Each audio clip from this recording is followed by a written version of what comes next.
untuk bisa kita mendeteksi apakah matan hadis ini kualitasnya sahih hadisnya atau tidak. Kalau Anda tidak mengerti sanadnya, Anda cukup bisa lihat dan deteksi dari matannya. Misal, satu. Jika isi hadisnya bertentangan langsung dengan Al-Quran dan hadis-hadis yang lain yang sahih, maka dipastikan hadisnya palsu.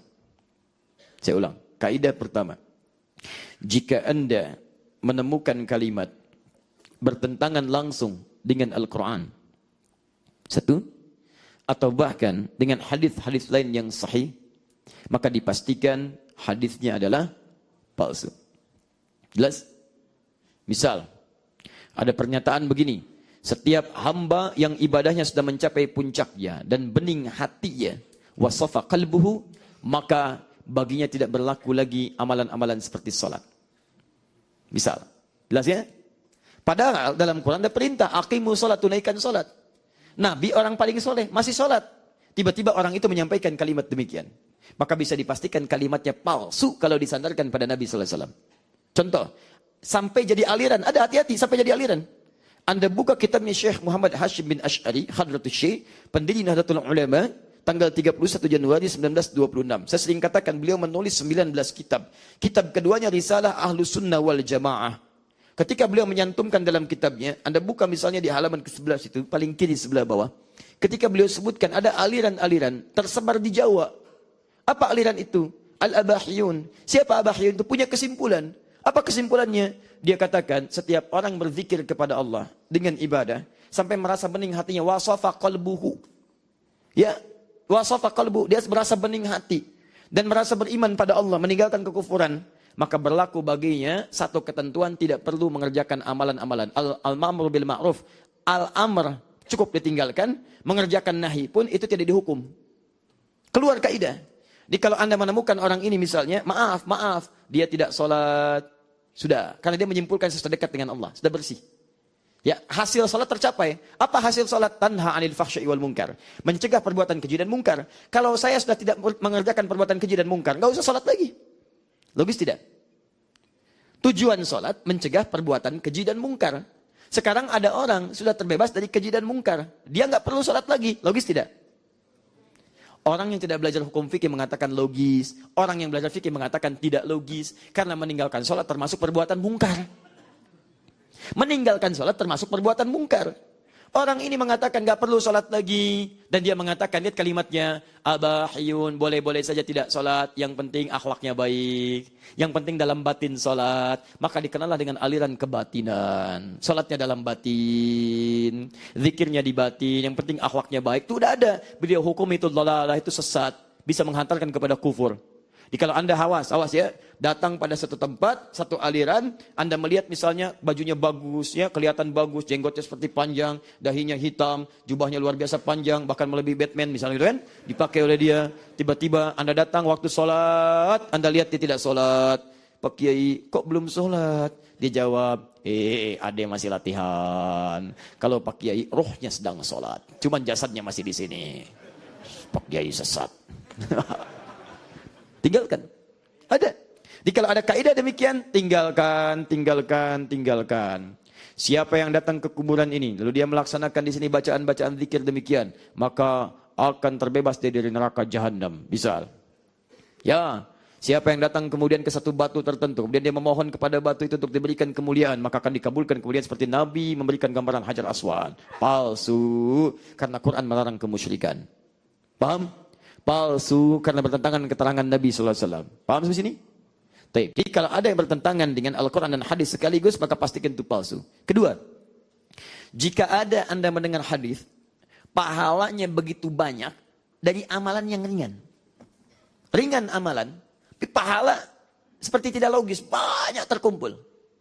Sepanjang tidak ada keterangan lain yang menjelaskannya, maka patut diduga hadisnya bermasalah. Minimal dhaif, maksimal palsu. Maaf, misal saja.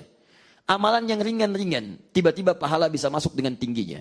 Siapa yang membaca kalimat Alhamdulillah sekali dalam setiap waktu, misal setelah tahajudnya, maka dia akan masuk surga Firdaus. Alhamdulillah. Setelah tahajud, baca, tiba-tiba langsung surga Firdaus.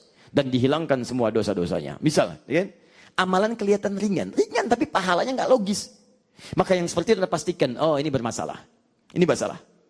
Baik, siapa yang membaca surah, misalnya fulan, siapa yang baca surah Al-Kautsar, 3 kali dia baca, maka akan digugurkan semua dosa-dosanya dan dimasukkan ke dalam surga.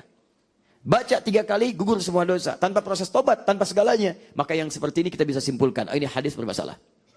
Kecuali kalau ada keterangan yang menguatkan amalan kelihatan ringan, padahal yang ringan ini bukan ringan sebetulnya. Ada amalan lain yang menyertai tapi tidak disebutkan. Pernah antum dengar kisah ini? Maaf ya, maaf. Ini sekarang bahasanya diperhalus sih. Saya tidak suka kalau maksiat besar, jangan diperhalus. Kalau antum perhalus bahasanya seakan-akan jadi ada perkenan dan toleransi di dalamnya. Padahal kejahatan jangan ditoleransi. Pelacur, sebut pelacur. Jangan disebut kupu-kupu malam. Ini masih kupu-kupu malam. Manusia itu kadang-kadang begitu. Yang mengerjakan manusia, yang disalahkan hewan. Coba cek.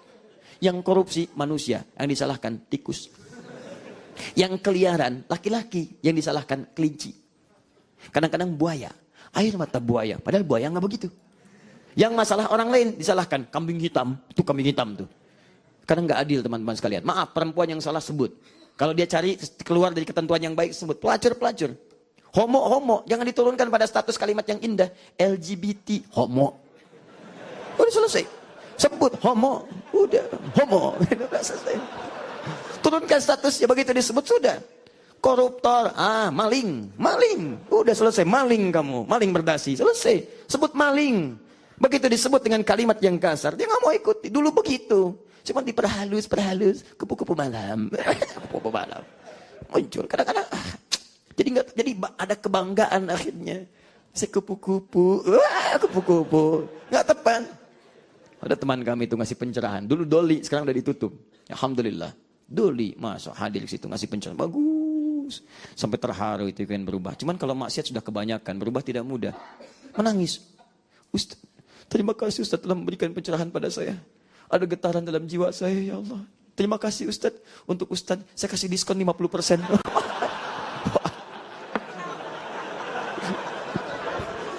Itu nyata itu. Ya. Makanya kebanyakan disebut kupu-kupu, jadi kacau. Gitu kan?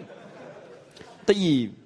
Mohon izin maaf. Jadi kalau ada hal-hal yang dahsyat, sebut dengan kalimat yang kencang. Supaya itu dihindari. Jadi penyakit yang bisa kita tepikan dalam kehidupan. Baik. Kaidah teman-teman sekalian, misal dulu ada seorang pelacur dikisahkan oleh Nabi terjebak dalam perbuatan yang tidak baik. Di jalan dia menemukan seekor anjing kehausan. Pernah dengar kisah itu? Baik, kemudian dia singkapkan sebagian, ada yang mengatakan bagian dari hak sepatunya, ada yang mengatakan bagian dari batok kelapa, ada yang mengatakan bagian dari wajan. Intinya dia gunakan sebuah bejana atau sebuah wasilah untuk memberikan minum kepada anjing itu. Begitu diberikan dengan kadar ketulusannya, tiba-tiba dia berpeluang masuk surga. Dakhalal jannah. Bagaimana cara memahami hadis ini? Gampang ya cara masuk surga itu. Masya Allah. Besok-besok para pelacur semua cari anjing. Repot cara memahami hadis seperti itu. Repot. Begitu dia berikan ke situ, dengan ketulusannya dia melihat anjing itu segar kembali beraktivitas. Dia menyimpulkan dengan itu, dengan segala ketulusan dia berikan, hidayah datang kepadanya. Anjing ini yang terhina, yang disebut najis, terhina dalam kehidupannya, diberi minum, diberi air, dia bisa bergairah kembali. Bisa memberikan manfaat untuk orang. Saya lebih daripada ini. Saya manusia. Saya punya akal. Walaupun dihinakan orang lain, apa saya tidak bisa berubah? Kemudian dengan itu dia belajar dari anjing itu mendekat dia kepada Allah. Dia bertobat. Tobatnya menggugurkan semua dosa-dosanya. Keikhlasannya mengantarkan dia ke surga. Dia bukan sekedar beri minum air anjing dengan air jadi seperti itu masuk surga. Tidak. Ada turunan yang lainnya. Nanti kita bahas bagian ketiganya. Tapi maksud yang saya sampaikan adalah amalan seperti kecil. Tapi ada turunan lain yang menyertainya. Jadi jangan simpulkan dengan amalan kecil selesai masalah. Ayo cari anjing, kasih minum, selesai kok masuk surga. Besok ada buku tulisan, pelacur masuk surga. Itu masalah. Paham ya? Jadi kalau ada, maaf, amalan-amalan kelihatan seperti kecil, tapi pahala berlimpah, nggak logis, nggak ada turunan. Ini hadis meragukan. Hadis meragukan. Paham? Misal, siapa yang sholat di malam Sya'ban, membaca Al-Ikhlas sampai dengan 1000 kali dan sebagainya. Contoh paling populer. Maka akan dibukakan 7 pintu surga, 8 pintu surga baginya dan ditutup 7 pintu neraka. Pernah dengar hadis ini? Palsu. Hadis palsu. Tahajud boleh. Mau malam Sya'ban, malam ini silakan hidupkan. Tapi ketika dibatasi dengan kalimat tiba-tiba dibacakan 1000 kali sekian kali masuk surga, dibuka pintu sekian, hadisnya palsu. Gampang. Ini amalan kok ringan, tiba-tiba pintu surga terbuka, neraka ditutup. Siapa yang puasa sehari di bulan Rajab, maka diberikan pahala sekian. 2 hari sekian, 3 hari sekian. Seminggu dibukakan 7 pintu surga, dibukakan 8 pintu surga, ditutup 7 pintu neraka. Pernah dengar hadisnya? Atau diharamkan bagi neraka menyentuh kulitnya. Pernah dengar hadisnya? Baik, palsu. Gampang. Kalau sudah demikian, puasa 7 hari di bulan Rajab, bebas dari neraka, ngapain puasa Ramadan? Jelas? Selesai, udah aja tunggu Rajab. Kok nggak Ramadan? Saya sudah bebas dari neraka. Kemarin 7 hari Rajab. Masya Allah. Antum belum bebas dari neraka, makanya butuh Ramadan. Tuh, jadi menyimpulkan sesuatu, lihat dulu. Kalau ada kalimat-kalimat ringan, tiba-tiba kerjakan pahala begini, bertentangan dengan hadis lain yang sahih, yang menjelaskan yang benar, maka cukup tepikan palsu. Jelas? Tayyib. 3 saja dulu ya. Masih ingat satu apa? Bertentangan dengan Al-Quran dan Sunnah yang sahih. Kedua apa? Baik. Yang ketiga apa? Belum. Baik. 1, bertentangan dengan Al-Quran dan Sunnah. Yang kedua, pahala banyak melimpah dengan amalan yang ringan. Ketiga, bertentangan dengan logika yang wajar untuk dipahami. Logika kita harusnya begini nih. Tiba-tiba kok semua orang nggak tahu, cuman dia aja yang tahu misalnya. Logika kita bisa membantah itu, nggak mustahil bisa begini. Ya, jadi kalau ada sesuatu yang nggak kita pahami, logika kita tidak menerimanya dengan hal yang wajar. Ya, bukan artinya nggak masuk logika, bukan. Artinya logika sederhana tidak mampu memahami itu. Padahal seharusnya bisa dipahami. Maka muncul kalimat misalnya, maaf, misal saya berikan contoh kalimat yang gampang, yang dengan itu kemudian kita bisa dapatkan hal-hal yang mudah. Tadi. Siapa yang makan terong? Terong obat dari segala penyakit. Siapa yang makan buah semangka berpeluang masuk surga. Pernah dengar kalimat itu? Sekarang tidak. Tapi kalau antum telusuri referensi-referensi hadis-hadis palsu, antum dapatkan yang lucu-lucu luar biasa. Luar biasa, lucu-lucu. Terong obat segala penyakit. Siapa yang masang pisang berpeluang masuk surga. Karena pisang buah surga. Kan di surga disebutkan pisang. Ya, di surga disebutkan anggur. Siapa yang makan anggur? Tukang anggur. Siapa yang makan anggur berpeluang masuk surga? Bukankah di surga ada anggur? Wa inaba wa qadba. Di surga banyak anggur. Masya Allah. Begitu makan anggur, masuk surga. Tukang anggur yang luar biasa. Tukang surga. surga. Tuh. Jadi ketika ada kalimat-kalimat ringan, logika kita nggak nerima gitu. Nggak nerima. Siapa yang zarah kubur? Ya, maka dia sama dengan hukumnya menzarai aku saat hidup. Pernah dengar hadis itu? Siapa yang menjarai aku saat wafatnya, maka dia sama dengan menjarai aku saat hidupnya. Hadis palsu. Bagaimana bisa sama menghadapi yang meninggal dengan yang hidup? Beda. Meninggal, sudah nggak ada orangnya. Bagaimana komunikasinya? Komunikasi dengan doa. Orang hidup masih ada. Siapa nama antum? Andika. Andikanya masih ada. Andika yang mana? Baik. Andika masih ada. Andika, apa kabar? Apa? Tuh dijawab. Andika sehat. Alhamdulillah. Andika, dari mana Andika? Cimahi. Masya Allah. Andika beda dengan Ubay. Andika dari Cimahi, Ubay dari tadi. Masya Allah. Masih ada Ubay. Tapi komunikasi jalan. Jadi saya bertemu Andika, saya ngobrol, lihat wajahnya. Sekarang saya kunjungi Andika bisa setelah wafat. Bisa saja. Andika meninggal duluan. Saya belakangan. Ya, baik, bisa terjadi Andika ya. Boleh diaminkan. Baik, bisa. Tapi bisa terjadi. Atau kita tukarlah ya. Kita tukar. Saya belakangan, antum duluan. Baik. Atau yang standar saja. Saya duluan boleh setelah antum. Nah, Andika meninggal. Saya datangi Andika. Pertanyaan saya, sama nggak suasana saat meninggal di alam kubur dengan Andika saat hidup? Tidak. Andika apa kabar? Kok nggak ada jawaban? Andika sehat. Ini masih bisa jawab. Apa? Andika dari mana? Cimahi. Saya datang pada Andika setelah wafat. Assalamualaikum ya ahlad diyar. Oh Ustaz apa kabar? Nggak ada. Nggak ada suara. Andika apa kabar? Nggak ada suara. Diam. Maka mustahil akan ada kesamaan mengunjungi yang wafat dengan yang hidup. Maka kita bisa simpulkan orang yang mengunjungi aku saat wafat sama dengan mengunjungi aku saat hidup. Hadisnya palsu. Hadis ini suka dipakai oleh para travel. Ayo umrah. Ziarah makam Nabi. Mengunjungi Nabi saat wafat seperti mengunjungi saat hidup. Sampaikan pada mereka. Palsu. Palsu hadisnya. Tuh, banyak teman-teman sekalian. Keluar, hadisnya palsu. Dibawalah itu sampai ke satu tempat di Indonesia. Ada. Siapa yang berputar-putar sampai 7 kali di sini sama dengan dia tawaf di Mekah. Ada. Ada sebagian wilayah Sumatera, saya nggak perlu sebutkan. Anda datang ke situ, Anda putar-putar. Siapa yang tawaf putar 7 kali tempat ini sama dengan tawaf di Mekah. Itu terinspirasi dari yang tadi itu. Ya, terinspirasi dibawa hadisnya palsu. Saking palsunya, nggak ada yang mau bikin hadis itu. Ya, jelas? Baik. Nanti turunannya ada yang dipraktekkan dalam fikih. Apa diantaranya? Misal, dalam hadis yang jelas tiba-tiba muncul yang bertentangan dengan keterangan Nabi. Kata Nabi, saat Anda bertakbir, angkat tangan simpan di dada. Tangan simpan. Tiba-tiba muncul kalimat misalnya, hendaklah Anda bersikap sopan dalam ibadah. Kiri itu yang tidak baik, kanan itu yang baik. Kepada Allah masa mendahulukan yang tidak baik. Dahulukan yang kanan, tutup dengan yang kiri. Begitu takbir, Allah kanan dulu masuk kiri.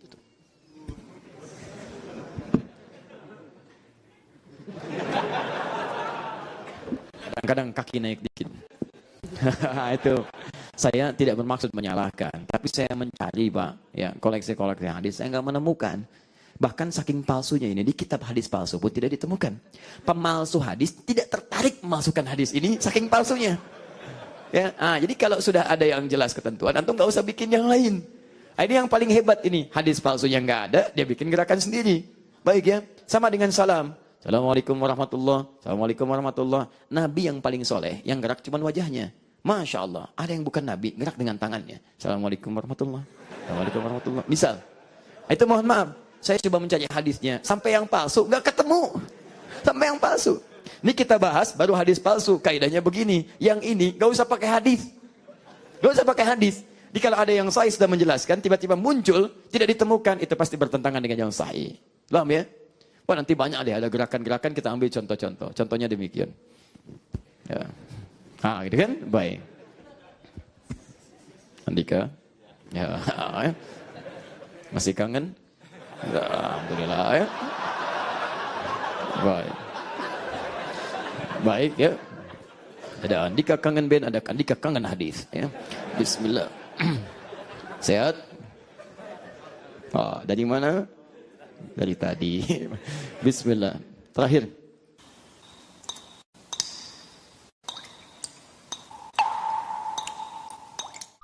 Assalamualaikum warahmatullah. Assalamualaikum warahmatullah. Nabi yang paling soleh, yang gerak cuma wajahnya. Masya Allah. Ada yang bukan Nabi, gerak dengan tangannya. Assalamualaikum warahmatullah. Assalamualaikum warahmatullah. Misal, itu mohon maaf, saya coba mencari hadisnya. Sampai yang palsu, nggak ketemu. Sampai yang palsu. Ini kita bahas, baru hadis palsu. Kaidahnya begini, yang ini nggak usah pakai hadis. Nggak usah pakai hadis. Jadi kalau ada yang sahih sudah menjelaskan, tiba-tiba muncul, tidak ditemukan, itu pasti bertentangan dengan yang sahih. Paham ya? Wah nanti banyak deh, ada gerakan-gerakan, kita ambil contoh-contoh. Contohnya demikian. Ya. Gitu kan? Baik. Andika. Ya. Masih kangen? Ya, alhamdulillah ya. Baik. Baik ya. Ada Andika kangen band, ada Andika kangen hadis. Ya. Bismillah. Sehat? Dari mana? Dari tadi. Bismillah. Terakhir.